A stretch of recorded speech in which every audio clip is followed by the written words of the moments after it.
You're on the topic of your fans. Your website blogs and your MySpace pages and your website are taken very well care of. How involved with the online marketing are you? I mean, I'm a Final Say guy, but I don't know a damn thing about computers. Like, I'm looking at yours right now going, man, where did you find a black MacBook? This is awesome. This is awesome. But I don't know much about computers. I know how to email. I know how to, I do the MySpace mailbox. I do things that are simple and only require like punching of buttons. But as far as like trying to write codes or I don't know. But the text that you come up with, like writing to the fans and such. That's all me. But I have a army of guys back in Minneapolis who basically they go, hey, this is what we need. Do it. And I do it and I send it back and I go, this is what I did, do it. And then they do it and then we wait and then they come back and go, okay, we need some more stuff. What do you want to give us now? And then I go, okay, I'm going to do this here, And so basically I give them the, they know how to make the stuff appear on the little screen, but I give them the pulp to put on there, basically. Well, you're still keeping in touch with the fans, which not many artists do on a regular basis. They'll have a ghostwriter who does that. I love my job. This is the best job I've ever had, easily. And I've had a lot of jobs. What was share with us the worst job you ever had? Worst job I ever had. I mean, I used to work at Pizza Hut. Do they have that over here? They used to, but then they got bought out by New York pizza chain. Good. I used to work at Pizza Hut as an adult, mind you, not even as a 15-year-old. But I worked at Pizza Hut for about a year and a half when I was like 24 years old as a driver, and that was probably easily the worst job I've ever had. That couldn't be the worst job I ever had. I used to work in a print shop when I was 18, where I had to get to work by 5 a.m. every morning.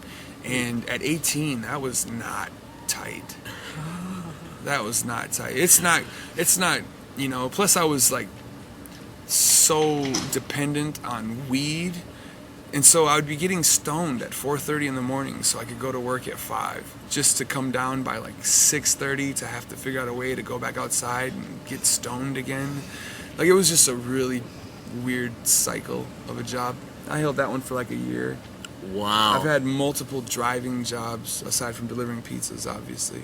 I had a really cool one once where I worked for a courier. You know what, if I tell this story, somebody might be able to take me to court, so I'm going to leave that story out. Oh, you can change the names to protect the innocent, or you can leave it out. Yeah, I'll have to leave it out. No sweat. There's no way to change the names of the Twin Cities library system. Describe the Minnesotan hip-hop scene when you first started. It's the same now as it was when I started. It's all self-taught. Everybody that's there is do-it-yourself. There's nobody looking for a Minneapolis artist to sign or to put, backing behind. And so everybody there kind of just accepts the fact that if they're going to do this, they're going to have to figure out how to do it on their own. As far as musically, there's not much of a mentorship because we all live in Minneapolis. I couldn't just walk down the street in Queens, New York, and stop over at a large professor's house and ask him to show me how to program an MPC.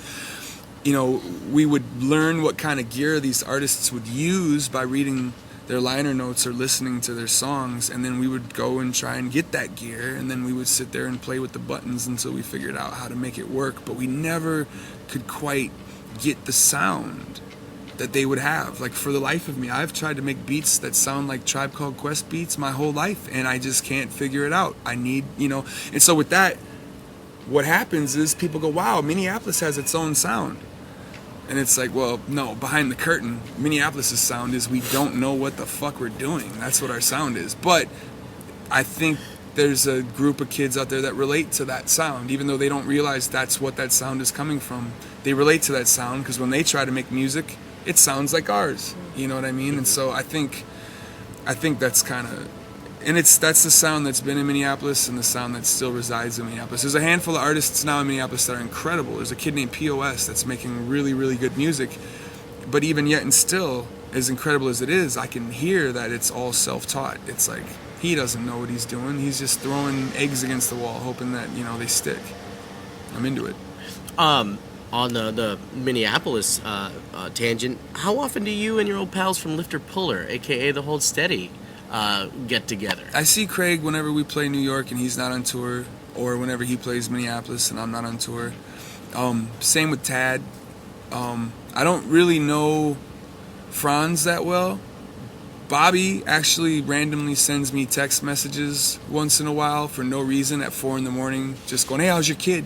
You know, which is beautiful. As far as Lifter Puller, I see Steve Dude anytime I go to the Uptown Bar in Minneapolis. I see Dan Monick all the time because he's pretty much my best friend now, as well as like my photographer.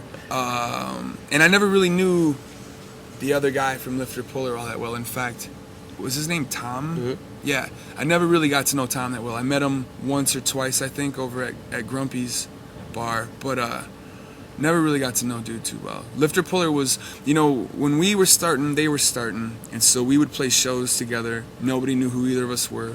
They were putting out their own records, we were putting out our own records. The shows would be this mix of like rap kids with, you know, punk kids, and I think that we successfully figured out a way to get the rap kids and the punk kids to start having sex with each other.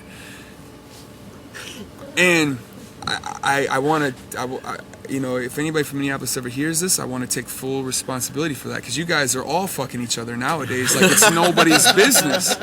Like it's no big deal. But me and Craig Finn are responsible for that being okay. And then they started to pop off and we started to pop off, and it was like we really couldn't play shows together anymore now, because their audience was very much for them, ours was much for us, and you couldn't just mesh them together like you used to. You know, back then though, we could play with all kinds of groups. We'd play with this jazz group called Happy Apple, you know, and their fans would come and our fans would come, and at the end of the night they'd all go home and have sex with each other. Like it was a great time in Minneapolis in the mid-90s, you know, pre-Overcast, before we released our first record, when we were just kind of cutting our teeth in the little clubs and whatnot around the city. It was a really interesting time as far as like showing how incestuous Minneapolis really could be musically, you know. And it reminds me of like what I always as a kid wanted to believe. It was like I wanted to believe that the Time played shows with Husker Du, you know what I mean? Even though I know they didn't, I always wanted to believe that that's how it was, is when I was a kid and I was too young to go to shows and stuff. And so I think that, you know, some of us just kind of manifested that to start to occur, you know, because I think we all just, I mean, everybody, you know, everybody feels the same in the dark.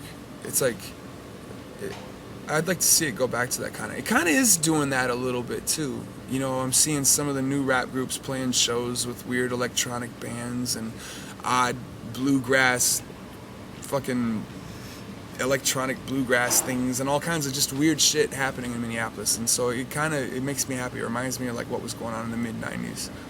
Somewhere though, after the millennium turned, like it got very polarized again. Rap shows were rap shows, punk shows were punk shows, but I think that's starting to break down again. Yeah, you should give the Hold Steady a call and do a tour together. That would be interesting. I don't know though if that would work. Me and Craig are both pretty like control freaks. You know, he generally, when he tours, that's his tour, and when I tour, that's my tour. Mm-hmm. You know, I think if we did something novelty, like maybe did 10 dates in like hot markets, you know, that would be pretty great. You know, and you could pull that off. You could pull a show like that off in Los Angeles or New York or something, because then it's just a party. But like if we had to go into Birmingham, Alabama together and play in front of 200 kids, it would be like a battle. It'd be like, no, I'm better than them. No, I'm better than them, you know. I think to this day we still keep tabs on what the other one's doing, just because, you know, we want to remind ourselves that we can outright each other. An awesome competition.